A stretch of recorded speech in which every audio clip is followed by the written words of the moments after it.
Hi guys, ito na.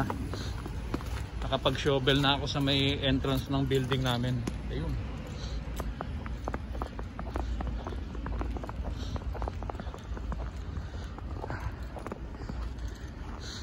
Ayan, na-shovel ko na. Kanina puting-puti yan. Halos hindi madaanan kasi nga, makapal yung snow. Ngayon okay na, na-shovel ko na. Nalagyan ko na rin ng asin.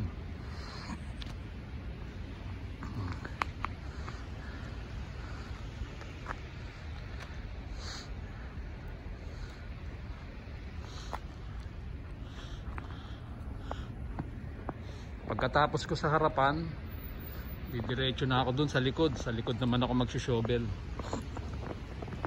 Okay, sige guys. Punta na ako dun sa likod. Shovel pa ako sa likuran. Back door.